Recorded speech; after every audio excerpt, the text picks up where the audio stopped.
The decline of the manorial system that came about during the Dark Ages, or right before the Dark Ages. If you'll remember, we talked about feudalism. We talked about how whenever Rome fell, they fell, and there was no. It wasn't like a fall, like the people just got swept over and taken over by whatever. But it was more of a gradual decline.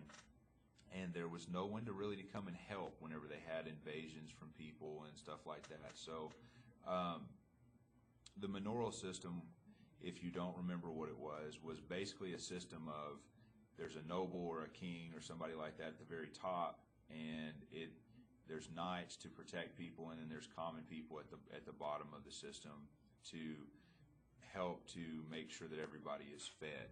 And so that's the reason why the manorial system came about, because they really needed somebody, they needed a local government that was a pretty powerful local government. But as people started to connect to the outside again, those local governments began to be less and less effective.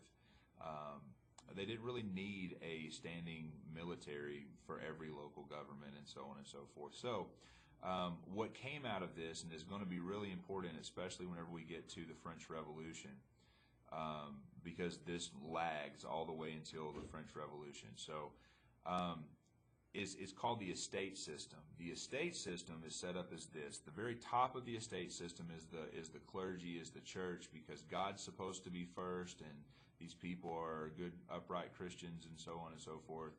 The church is the link to God, so that's the most important thing.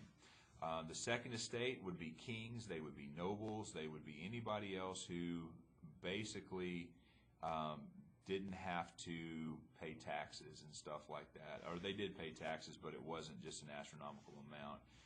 The French, yeah, they don't end up paying taxes. I mean, you'll see that whenever we get to the French Revolution. Everybody in the third estate pays taxes, but the first and second estate doesn't. I have a really good PowerPoint for that whenever we get to it. And so I think I just want you guys to make sure that you're understanding that this estate system did come out of this, out of the manorial system. It was kind of like a quasi-manorial system. It was just on a bigger scale. And so the third estate, for those of you guys who can't read the little triangle over there, it includes everybody's